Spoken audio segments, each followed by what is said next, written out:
Hello tout le monde, j'espère que vous allez bien. Même si cet épisode est diffusé lundi, je l'enregistre le dimanche. Je l'enregistre hier pour vous. Parce que comme il y a les élections, tout ça, machin, je me dis selon le résultat de ce qui va se passer ce soir, donc hier soir pour vous, je serai peut-être pas dans une humeur très positive. Donc je me dis autant enregistrer l'épisode maintenant, histoire de le comment dire, de le décorréler du poids de ce qui est en train de se passer électoralement en France. Voilà. Donc on ne va pas parler politique pendant cet épisode. On va plutôt parler de Yotsuba, comme vous voyez. Alors Yotsuba qui en réalité s'appelle Yotsuba Hey, parce que vous voyez Ronnie qui vient d'arriver également, mais vous voyez que le titre c'est Yotsuba avec le signe, je crois que c'est une esperluette qu'on appelle ça, qui dit Hey, et avec un point d'exclamation. C'est ça le vrai titre de la série. Yotsuba, c'est une série très connue, dont on a un petit peu parlé, j'en ai parlé dans ma vidéo de retour il y a quelques semaines. C'est un manga que j'ai lu ces derniers temps, mais qui existe depuis très longtemps, depuis 2003 au Japon. Enfin, très longtemps. Tout est relatif. Je vais regarder la date, mais je crois que c'est 2003 au Japon. En France, je ne sais plus. Toc, toc, toc. Tiens, il y avait des pages couleurs dans le tome 1. Je me rappelais pas de ça. Ouais, 2003 au Japon, 2006 en France. Ça arrivait relativement rapidement. Il n'y a pas vraiment de page couleur. Il y a vraiment juste la dernière page. C'est très étrange. Je me rappelais plus du tout de ça. Juste pour. Ils ont fait une page couleur pour ça. Pour l'image du ciel. Pourquoi pas. Donc Yotsuba, manga très connu qui a un gros succès au Japon, qui a un succès plus modéré en France, je pense, mais au Japon et sur Internet de manière générale, aux États-Unis aussi, c'est devenu un peu un symbole Yotsuba. Vous avez sûrement déjà vu cette petite gamine aux cheveux verts avec ses quatre couettes, qui est devenue, ouais, c'est devenu un peu un mème. On peut souvent voir sa gueule sur les sites genre Reddit, 4chan, des choses comme ça. C'est d'ailleurs justement, alors 4chan, je sais pas si tout le monde situe ce qu'est 4chan, c'est une espèce de forum, on va dire. Je pense que eux-mêmes se définissent pas comme forum, mais ça ressemble à ça. Américain, mais qui est utilisé dans le monde entier, qui est à l'origine de plein de dramas sur Internet. C'est un endroit où on peut parler de tout et de n'importe quoi. En total anonymat, c'est important pour 4chan, et on a surtout parlé de n'importe quoi sur 4chan. Et il y a eu pas mal de campagnes de cyberharcèlement, de choses comme ça qui se sont passées sur 4chan. C'est un site qui est quand même vu aujourd'hui comme un truc assez toxique. C'est pas mal un repère d'incel, de discours très borderline sur plein de choses. Alors, il n'y a pas que ça, il y a plein d'autres choses sur 4chan, mais c'est un site quand même assez peu recommandable. Et pourquoi je vous parle de 4chan alors que vraiment ça a peu de rapport avec Yotsuba au départ, c'est que 4chan, le symbole de 4chan, le logo, c'est un trèfle à quatre feuilles. Et Yotsuba, avec ses cheveux verts et ses quatre couettes, peut rappeler un trèfle à quatre feuilles. Vous voyez ce que je veux dire? Si j'essaye de vous montrer une couverture, on voit bien sa coupe de cheveux. Est-ce que je vais trouver ça? Là, on peut voir un petit peu. Vous voyez, elle a les cheveux verts, elle a quatre couettes. Bon, là, on n'en voit que trois, mais aux quatre coins de sa tête, il y a des couettes. Et donc, c'est devenu un peu le logo alternatif de 4chan dans l'utilisation de mèmes, d'images de ce manga et de cet animé, parce qu'il y a un animé Yotsuba aussi. Euh, et donc, oui, ça a été récupéré comme un peu le logo mignon de 4chan, cette petite gamina. Ce qui est étonnant et un petit peu à contre-emploi, parce que Yotsuba n'est pour le coup pas du tout un manga toxique et bizarre et source de drama sur Internet, si vous voulez. On est vraiment sur le contraire. Donc il y a un peu un contresens volontaire, je pense, de la part des gens de 4chan, d'utiliser Yotsuba comme leur logo officieux, quoi. Voilà, j'ai fait une longue parenthèse sur 4chan. Yotsuba, on va parler un peu de ça et pourquoi ça a eu du succès et pourquoi il y a autant de gens qui se sont attachés à ce manga. C'est un manga, un gag manga qui raconte des histoires courtes qui vont faire 10 à 20 pages à peu près, un peu plus, même plutôt une trentaine de pages en général, et qui raconte des petites histoires centrées autour de Yotsuba, donc cette gamine qui a 5 ans, vous la voyez là, qui vit seule avec son père, que vous voyez ici. Alors, c'est pas le mec aux lunettes. Le mec aux lunettes, c'est Jumbo, c'est le meilleur pote du père. Le père, c'est le mec au premier plan. Et tous les deux, on sait pas où est la mère. Alors, en fait, on sait même, petit à petit, on comprend des choses. On comprend que Yotsuba, en fait, est adoptée, qu'elle n'est pas asiatique non plus. Enfin, en tout cas, pas japonaise. Et que les gens la voient comme pas japonaise au premier abord. Elle a été adoptée, on ne sait pas d'où elle vient. A priori, il n'y a jamais eu de mère adoptive. Le père est vraiment seul. Il y a tout un mystère autour de ça, un mystère d'ailleurs qui est pas tant scénaristique. Vous attendez pas à ce que ce soit résolu un jour, je pense que ça le sera jamais. C'est plus dans la situation de départ. L'auteur, on n'a pas dit, c'est Kiyo Iko Azuma, qui est connu pour deux trois autres trucs, mais c'est surtout Yotsuba. Hein, son œuvre, il a fait deux trois autres mangas, plutôt du gag manga encore, mais c'est vraiment Yotsuba son truc. Et là, vous allez bien voir les couettes de Yotsuba. Je viens de voir une image. Je ne vais pas la retrouver, évidemment. Eh bien, vous la reverrez plus tard. Voilà, les couettes de Yotsuba. Et qu'est-ce que je disais? Oui, il y a un parti pris en fait scénaristique dans Yotsuba que la situation en fait est pas très crédible. Cette idée un père célibataire qui adopte une petite gamine qui n'est pas de son pays, tout ça, il y a un truc, on comprend pas bien la situation de cette famille monoparentale. On a du mal à y croire. Si c'était un manga purement réaliste social, ce serait bizarre en fait. Je pense que c'est très compliqué pour un père célibataire d'adopter une gamine. Ça paraît assez peu crédible. Mais en fait, on s'en fout parce que c'est juste le point de départ de la situation. C'est la situation nécessitait pour développer ce manga un parent solitaire, un père avec une fille. Voilà. Et donc l'auteur pose ça et on se pose pas trop de questions sur la crédibilité des choses. Et en fait, ce qu'on va suivre, donc ils emménagent au début du manga dans un nouveau quartier et on va suivre la vie quotidienne de Yotsuba et de son père qui vont très vite se nouer d'amitié donc avec Jumbo, le meilleur ami du père, avec cette fille-là et ses sœurs qui sont les voisines. Il y a un trio de voisines, voilà la plus jeune que vous voyez là. Il y a une voisine qui a quelques années de plus que Yotsuba qui est à l'école primaire, c'est elle. Une qui est au lycée, c'est elle, et une qui a fini ses études, qu'on va voir rapidement. C'est elle, là voilà, avec les cheveux teints. Il y a elle, il y a plusieurs comme ça personnages secondaires, les potes des voisines, les potes du père. Et tout ça va créer une vie quotidienne. Et en fait, à chaque chapitre, on va suivre Yotsuba qui découvre un petit peu la vie, qui découvre un peu avec nous, le lecteur, aussi la vie quotidienne japonaise, les habitudes japonaises, les habitudes culturelles.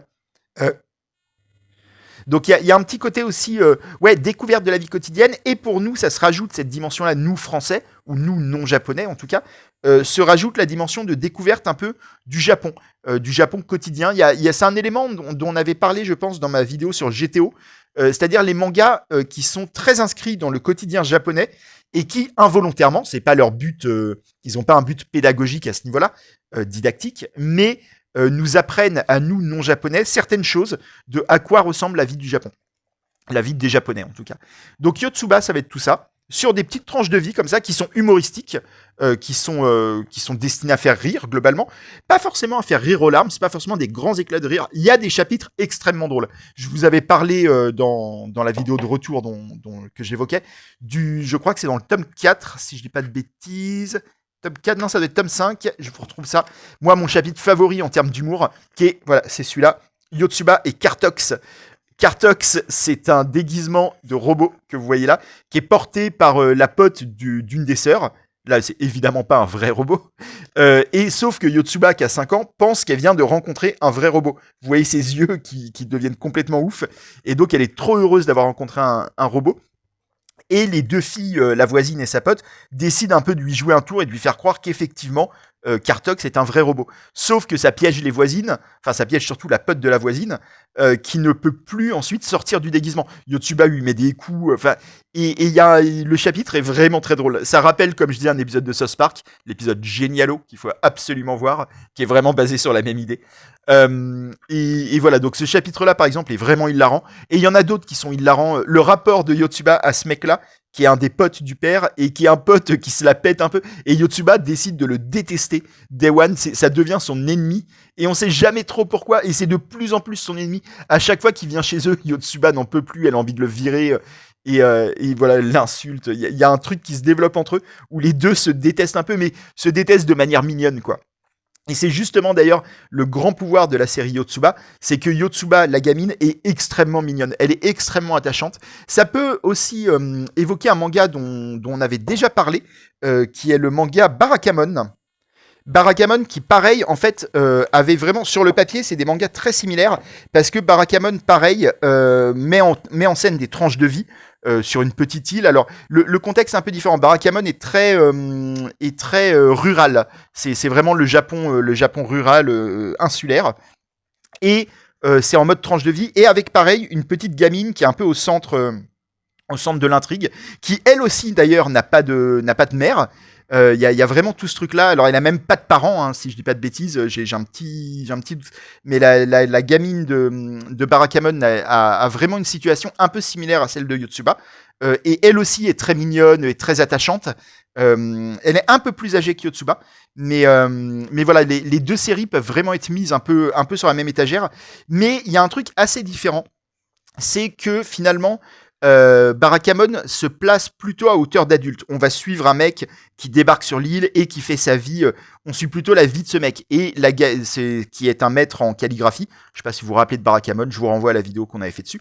Et la gamine sert plus de guide à la fois de vie quotidienne et un peu de guide spirituel qui va lui apprendre un peu à profiter de la vie. Comme le montre très bien cette image. C'est un peu un résumé de tout Barakamon. Et là où donc c'est un récit quand même à hauteur d'adulte en fait Barakamon. Je pense que il y a des chapitres qui peuvent plaire à des gamins, mais finalement c'est fait pour adultes. Et Yotsuba, c'est un autre débat, c'est-à-dire qu'on est beaucoup plus à hauteur d'enfant dans Yotsuba. On est vraiment à la hauteur de Yotsuba, c'est elle qui est au centre du récit, c'est elle qu'on va suivre dans sa découverte du monde, dans sa découverte du quotidien, des choses, des émotions, de l'amitié, de plein de choses. Et donc on est beaucoup plus à hauteur d'enfant, même si justement c'est un peu tout l'enjeu de Yotsuba en termes d'écriture. Je crois, après avoir lu les 15 tomes de la série est toujours en cours, mais les tomes paraissent de manière très très espacée. Le dernier tome qui est là, le 15e, date de 2021, je crois. Donc ça commence à faire un moment. En France, il est peut-être un tout petit... Non, même pas, 2021, pareil. Et donc ça fait un moment, mais techniquement, la série est toujours en cours. Et ce qui est marrant, c'est d'ailleurs qu'il se termine par un chapitre qui pourrait être le dernier chapitre, qui est un chapitre qui, bizarrement, alors qu'il n'y a pas trop ça dans la série Yotsuba, se termine par un passage d'émotion, genre qui peut vous mettre les larmes. Yotsuba s'apprête à à aller au CP, et il y a un moment très émotionnel avec son père, voilà. Je vous laisserai lire, c'est extrêmement touchant comme chapitre, et ça prend un peu par surprise parce que Yotsuba nous a pas habitués à mettre des chapitres un peu lacrymaux comme ça. Moi j'avais vraiment les yeux qui piquaient d'un seul coup, en une page sur le temps qui passe, quoi, sur Yotsuba qui grandit. Et Yotsuba, il y a une vraie question à se poser en tant que lecteur et en tant que personne qui s'intéresse à la narration. C'est est-ce que c'est un manga qui, comme il se présente commercialement, s'adresse réellement aux enfants, ou est-ce qu'en fait il s'adresse plutôt aux adultes? Parce que certes, on est à hauteur d'enfant, comme je disais. On va suivre Yotsuba, qui est très mignonne, qui est très rigolote, même dans le dessin, ça passe beaucoup par le dessin, l'humour de Yotsuba, notamment les yeux de Yotsuba. La manière de dessiner les yeux de Kiyohiko Azuma, les yeux notamment de son héroïne, c'est surtout elle qui est concernée par ça, va exprimer ses émotions. Selon les yeux qui dessinent à Yotsuba, on sait si elle est énervée, surprise, fascinée, contente, triste. Il a vraiment, il y a tout un panel. Ces yeux-là, notamment là, bien ronds, bien blancs, ils sont très drôles. Elle les a souvent, Yotsuba. Les yeux quand elle pleure, c'est ceux-là. Et donc, elle est marrante, elle est attachante. Je pense que c'est un récit qui peut faire rire des enfants. C'est pas réservé aux adultes. Je vous montre un peu Ronnie parce qu'il est majestueux. Ça va, Ronnie? Et donc ça peut faire rire les enfants, ils peuvent s'attacher à elle, se reconnaître un petit peu, mais je trouve qu'il y a dans Yotsuba un talent d'écriture qui en fait s'adresse surtout comment dire, aux adultes, soit qui eux-mêmes ont été enfants, soit qui ont des enfants. C'est un talent d'écriture qui peut rappeler en France une œuvre magistrale qui est une des grandes œuvres de la littérature française, je le pense sincèrement. Je trouve qu'il a pas ses props assez. C'est Le Petit Nicolas de Goscinny, illustré par Sampé. Vous connaissez peut-être au moins deux noms, je pense. C'est une série, là aussi d'histoires courtes, là aussi d'histoires inscrites dans le quotidien, écrite dans les années 60 par Goscinny, auteur d'Astérix et de plein d'autres choses, grand génie de la bande dessinée et de l'écriture. Je dis ça sans aucune réserve. C'est un immense génie de notre histoire littéraire, Goscinny. Le Petit Nicolas, pareil, met en scène des enfants. Souvent à l'école, c'est souvent le cadre scolaire dans Le Petit Nicolas. et qui vont se retrouver confrontés à des petites histoires du quotidien, vraiment totalement du quotidien. Ça va être, il y a un nouveau prof à l'école, ils doivent faire le journal de la classe, ils ont un devoir, ou le petit Nicolas veut s'acheter un nouveau jouet, voilà, il s'embrouille avec ses parents. C'est des trucs comme ça. Et il y a une double lecture dans les textes de Goscinny qui fait qu'en fait, le texte peut être rigolo pour un enfant qui va se reconnaître dans les petites histoires, mais c'est surtout rigolo pour les parents, pour les adultes qui voient les doubles sens du récit et qui voient tous les trucs que Nicolas ne comprend pas dans le quotidien, mais que nous adultes on comprend. Et donc toutes les méprises, tous les quiproquos qu'il peut y avoir quand Nicolas pense faire un truc bien et qu'en fait il est en train de faire une énorme connerie. Et ça, c'est plus à destination de gens plus âgés que Nicolas, si vous voyez ce que je veux dire. C'est pas forcément des adultes, je veux dire, c'est pas réservé aux quarantenaires, hein, mais je pense que c'est plus marrant quand vous êtes plus âgé que Nicolas. Et je pense que c'est un peu pareil pour Yotsuba, où finalement, le talent d'écriture de Kiyohiko Azuma fait qu'un enfant peut rigoler à Yotsuba, mais un adulte va à la fois rigoler et en plus reconnaître des trucs. C'est-à-dire que je pense que Yotsuba, je mesure mes mots, mais peut-être avec le petit Nicolas justement, est un des enfants les mieux écrits que j'ai jamais vu en fiction. On croit à cet enfant de 5 ans, elle agit réellement comme une enfant de 5 ans. C'est prodigieux dans ses colères, dans ses caprices, dans sa façon d'avoir beaucoup de mal à raconter une histoire sans partir dans différents sujets, sans changer de sujet toutes les 3 phrases. Elle a aucune suite dans les idées, elle change d'objectif entre trois cases. Elle est excitée par absolument tout. N'importe quoi lui paraît être un truc complètement démentiel, même les trucs les plus ordinaires. Euh, elle est surexcitée par tout et n'importe quoi. Elle a des lubies d'un seul coup. Il faut absolument ce jouet, machin. Là, elle veut absolument un nounours dans cette histoire-là.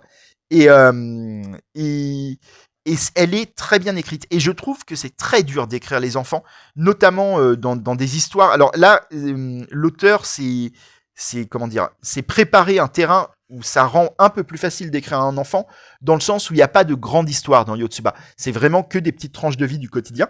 Mais écrire des enfants qui vivent des histoires, qui vivent des aventures, c'est extrêmement difficile parce que en réalité, les enfants sous 10 ans, voire sous 15 ans, les enfants, c'est très compliqué. En fait, dans une histoire, vous avez besoin de personnages justement qui ont de la suite dans les idées, qui peuvent suivre une intrigue, la faire évoluer, prendre des initiatives, prendre des décisions, des choses comme ça. Et en fait, les enfants, dans la réalité, sont assez peu capables de ça. Ils en sont pas incapables, mais c'est très compliqué d'écrire un enfant qui est à la fois un enfant crédible et un personnage de fiction efficient, comme on dit, c'est-à-dire qui peut faire avancer un récit. Euh, et Yotsuba, elle est vraiment trop bien écrite. Je trouve que on dirait vraiment une vraie enfant de 5 ans. Alors évidemment, mise dans des situations rigolotes, qui a un sens de la répartie, qui sert un récit, voilà. Mais même sa répartie, d'ailleurs, elle est pas trop exagérée. Souvent, ce qui est drôle avec Yotsuba, c'est son incompréhension, c'est ses changements d'émotion, c'est son caractère, mais elle fait pas forcément des blagues. Elle est pas drôle dans ce qu'elle dit. Elle est plus dans de l'observation un peu innocente. Elle est extrêmement innocente comme personnage. Elle est très touchante, hein, Yotsuba. Et ouais, moi, ça m'a marqué vraiment à quel point ce manga est bien écrit sous l'angle de l'écriture d'un enfant, qui est moi un des grands défis, je trouve, en écriture, en fiction. C'est extrêmement dur d'écrire les enfants et de les rendre intéressants pour un récit. Parce qu'un enfant crédible va avoir du mal à faire avancer une histoire, une intrigue. Là, avec Yotsuba, il n'y a pas vraiment d'intrigue, donc on est libéré de ça. Mais sur l'échelle, encore avec son ennemi, comme je vous disais, sur l'échelle des histoires de 30 pages à chaque fois qui sont racontées, ça marche incroyablement bien. Yotsuba, elle est trop touchante, trop attachante et trop crédible, quoi, vraiment. Et c'est ce qui rend peut-être le chapitre final du tome 15, qui pour l'instant est le chapitre final, hein, même si la série n'est pas officiellement terminée, ce qui le rend aussi lacrymal, quoi. Faut vraiment aller jusqu'au bout si vous lisez Yotsuba, ne serait-ce que pour ce dernier chapitre qui est incroyable. Enfin, qui est incroyable. J'en fais peut-être trop, mais qui est vraiment très touchant. Moi, en tout cas, qui m'a pris par surprise. Un peu comme le personnage du père. Euh, Et en parlant d'écriture un peu difficile, je voulais aussi parler d'un roman qui n'a pas grand-chose à voir avec Yotsuba et qui n'écrit pas spécialement bien les enfants, mais qui écrit très bien autre chose de très difficile. Là, on est vraiment sur une parenthèse de fin de vidéo, mais c'est la saga de science-fiction, la stratégie Ender. Enfin, la saga, c'est la saga d'Ender, quoi, le cycle d'Ender. Le premier roman, c'est celui-là que vous voyez, c'est la stratégie Ender. C'est de Orson Scott Card, publié en France par J'ai lu. D'ailleurs, pour Yotsuba, j'ai pas dit, en France, c'est Kurokawa qui publie. C'est une de leurs séries phares depuis longtemps. Enfin, comme on a vu, il la publie depuis 2006, donc ça fait un moment qu'il la suive quand même. Même s'il y a que 15 tomes, c'est publié lentement, Yotsuba. Euh, ouais, la stratégie Ender, c'est un cycle de science-fiction avec beaucoup de romans. On en est quasiment une vingtaine. Alors après, vous n'êtes pas obligé de tout lire, parce qu'en fait, il y a un peu des sous-séries dans la série, si vous voulez. Mais le cycle d'Ender, réellement, c'est 4 romans, je crois. Et après, il y a plein d'à côté. Mais la stratégie Ender, ça raconte une histoire de science-fiction où la Terre s'est unie pour combattre une invasion extraterrestre. Et afin de la combattre, ils recrutent les meilleurs stratèges dès l'enfance. Et donc, il y a un programme de détection pour détecter les enfants surdoués, quoi, en gros, et les entraîner dès le plus jeune âge, dès 5-6 ans, à la guerre spatiale, quoi. En termes de stratégie, ouais, de stratégie. Je sais pas pourquoi, je cherche un autre mot. Et donc, on est sur des enfants qui, par nature, vu qu'ils sont tous surdoués et entraînés par le gouvernement dès le plus jeune âge, ne sont pas des enfants normaux. Donc, il y a pas cet enjeu de crédibilité de l'enfance. C'est pas du tout des enfants normaux. Et dans l'écriture des romans, vous avez pas vraiment l'impression de voir des enfants. Vous avez plus l'impression qu'ils ont 15-20 ans, hein, les personnages de la stratégie Ender. Mais pourtant, factuellement, ils ont tous 6-7 ans. Et par contre, donc cet aspect-là, je peux pas dire que c'est des enfants bien écrits, si vous voulez, parce qu'ils sont trop à part de toute façon. Mais un truc qui est ultra bien écrit et qui est une autre des grandes difficultés quand vous écrivez des personnages un peu comme ça, c'est que c'est tous des surdoués. Et pour le coup, la stratégie Ender, c'est un roman où moi qui m'avait marqué, comme Yotsuba m'a marqué, en étant pour moi le personnage de Yotsuba le meilleur enfant écrit en fiction, avec peut-être à égalité le petit Nicolas de Goscinny. Euh, Orson Scott Card a écrit pour moi les meilleurs personnages de surdoués dans la stratégie Ender, où c'est vraiment des persos. D'habitude, en fait, quand c'est un trope fréquent en littérature, en fiction, les personnages qui sont ultra intelligents, qui voient des choses qu'on ne voit pas. Vous savez, les personnages de profiler ou des choses comme ça, d'enquêteurs surdoués, machin. Et souvent, en fait, moi je trouve qu'ils nous paraissent pas si surdoués quand on voit les intrigues. C'est juste que le scénario fait en sorte qu'ils trouvent les bonnes idées et tout, mais ça paraît pas ultra naturel en fait leur façon de trouver les idées. Là, dans la stratégie Ender, il y a en fait souvent vous vous dites pas, ouais, j'aurais jamais pensé à ça.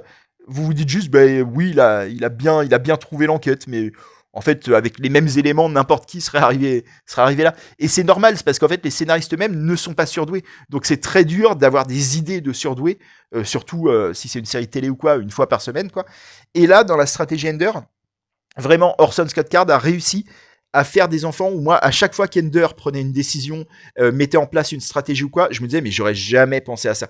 Genre, il est trop intelligent, il a une vision à long terme qui est incroyable. Il a 10 coups d'avance à chaque fois. Et c'est ultra bien fait. Et les persos sont attachants aussi quand même. Et toute la série est incroyable. Moi, c'est ma saga de science-fiction favorite. Donc même si ça a très peu de rapport avec Yotsuba, je voulais en placer une pour la stratégie Ender, qui est vraiment une incroyable série de science-fiction, qui est à la fois géopolitique, fantastique, très philosophique, très dans l'humain aussi, dans les relations humaines, qui parle beaucoup de religion. Et c'est intéressant parce que Orson Scott Card il est mormon et il est très bigot. C'est un mec en interview et tout qui a dit des dingueries, qui est ultra anti-homosexuel et tout. Et c'est trop bizarre, c'est que dans ses romans, c'est tout le contraire. Il est presque anti-religion en fait dans la stratégie Ender. C'est très étonnant. Et il est très dans l'acceptation de l'autre et tout. C'est ultra bizarre. C'est comme si il se rendait pas compte qu'il avait écrit une œuvre qui était totalement contre les idées qu'il défend publiquement, quoi. C'est assez étonnant. Mais donc voilà, je vous conseille vraiment la stratégie Ender. C'est un incroyable roman de science-fiction. Vous pouvez lire que le premier. Vous pouvez vous arrêter à la fin du premier, il n'y a pas de souci. Mais si ça vous plaît, sachez qu'il y a une énorme série derrière et qui reste bien quasiment tout le temps. J'ai un peu une réserve sur une des séries secondaires, mais globalement, c'est vraiment excellent. Voilà, retournons sur Yotsuba pour les mots de la fin. J'espère que je vous ai donné envie, c'est vraiment un incroyable manga, très touchant sur la fin, mais surtout très drôle et très... ouais, c'est très intéressant dans la lecture du quotidien japonais et dans dans le fait de suivre cette petite gamine qui est ultra attachante, que l'auteur a incroyablement réussi à écrire. Elle est réussie à un point, Yotsuba, en termes d'écriture, quoi, tout simplement. Elle est trop attachante. Et je comprends que ce soit un perso qui soit devenu un peu mémesque sur Internet, parce que c'est très dur de pas vouloir en faire sa petite mascotte personnelle, quoi. On a envie de se la tatouer. Elle symbolise un truc d'innocence, de magie du quotidien. Elle s'émerveille de tout. Tout est génial. C'est pour ça le titre Yotsuba et point d'exclamation. C'est qu'en fait les chapitres c'est toujours Yotsuba et quelque chose. Hop, Yotsuba et les blocs, Yotsuba et les pancakes, Yotsuba et Jumbo, Yotsuba et Yamada, et ainsi de suite. Et à chaque fois, elle s'émerveille d'un nouvel élément du quotidien. Là, elle apprend à faire des pancakes, par exemple. Donc tout le chapitre tourne autour de Yotsuba qui rate ses pancakes et qui va apprendre à les rater un peu moins, et ainsi de suite. Et c'est toujours comme ça. Et ça donne une espèce de magie au quotidien, aux choses les plus ordinaires qu'on redécouvre nous-mêmes lecteurs par le prisme de cette gamine qui, pour elle, multiplie les premières fois, en fait. Chaque chapitre, c'est la première fois de Yotsuba sur un sujet ou un autre. C'est un très bon manga. Pour toute la famille, comme je disais, c'est lisible par des tout petits enfants de l'âge de Yotsuba. Alors, faut qu'ils sachent lire quand même, mais disons par des enfants très jeunes, mais c'est tout autant lisible et appréciable par des adultes. Moi, j'ai 40 ans et c'est une de mes meilleures lectures de ces 2-3 derniers mois, très clairement. C'est vraiment un manga qui m'a touché et auquel je me suis attaché, quoi. C'est Moi, Yotsuba, c'est un manga qui pourrait continuer à paraître pendant encore 40 ans et je m'en lasserai pas, en fait. La formule fait que chaque chapitre, même si parfois il y en a des moins drôles que d'autres, des moins intéressants que d'autres, ils sont pas tous ultra mémorables ou quoi, mais en fait, chaque chapitre, c'est une petite dose de Yotsuba, une petite dose d'innocence, de soleil, d'un truc, comment dire, d'une version de la vie où les choses sont plus légères. Yotsuba, c'est un manga sur la légèreté, sur la façon de prendre les choses de manière un peu plus détendue. On prend le temps de souffler, on prend le temps de pas trop s'en faire. Et c'est un manga qui montre très peu de mauvais côtés, que ce soit de la société japonaise, de la société en général, de la vie. Il y a 2-3 choses, comme je vous dis, un petit peu plus sombres, mais qui sont vraiment en filigrane sur d'où vient Yotsuba, sur l'absence de mère, sur la solitude du père, des choses comme ça. Mais c'est vraiment en filigrane. C'est très tout au fond de la toile. Mais le devant de la scène de ce récit est vraiment quelque chose de léger et de solaire. Et je ne peux que vous encourager à le lire, ça fait du bien, notamment quand les choses ne sont pas forcément légères dans notre société. Yotsuba nous permet de souffler un peu. Un tome de Yotsuba, c'est une demi-heure de... On relâche un peu la pression, quoi. Et c'est fait avec grande intelligence et avec, comme je disais, un sens de l'écriture qui est incroyable. L'écriture de l'enfant Yotsuba, de cette Yotsuba de 5 ans, c'est du caviar en termes de conception de personnage. J'ai rarement vu un tel talent pour écrire un enfant. C'est prodigieux. Vraiment, l'écriture, c'est une leçon d'écriture. Si vous voulez apprendre à écrire des enfants crédibles, lisez Yotsuba et lisez Le Petit Nicolas de Goscinny et Sampé. C'est vraiment les deux grands modèles pour écrire des enfants, je pense. C'est 2 œuvres qui vont vers le comique, mais ça peut vous apprendre des choses au-delà du comique, de l'humour, simplement sur c'est quoi un enfant et comment l'intégrer à une fiction, quoi. Voilà, j'espère que je vous ai intéressé. J'espère que cette vidéo qui est tournée le dimanche mais qui sera publiée le lundi sera publiée dans un contexte politique français pas trop anxiogène. Je n'y crois pas trop, mais bon, allez, on croise les doigts. Et je vous dis à la semaine prochaine, quoi qu'il en soit. Je ne sais pas trop pourquoi. J'avais un peu envie de faire un hors-série, pas sur Ronnie, il va pas me regarder. J'avais un peu envie de faire un hors-série sur ma collection d'ouvrages de Gottlieb qui sont là. Je sais pas si ça peut vous intéresser. C'est un de mes grands. C'est un peu comme Goscinny. Je le tiens pour un immense génie de la bande dessinée française. Je serais bien tenté de faire un petit hors-série sur Gottlieb. Pas sûr que ça vous intéresse de ouf, mais dites-moi. N'hésitez pas. Voilà, je vous dis à la semaine prochaine. Encore Gottlieb qu'on voit là avec Franquin. Allez, ciao. Prenez soin de vous et je sais pas, soyez léger comme Yotsuba.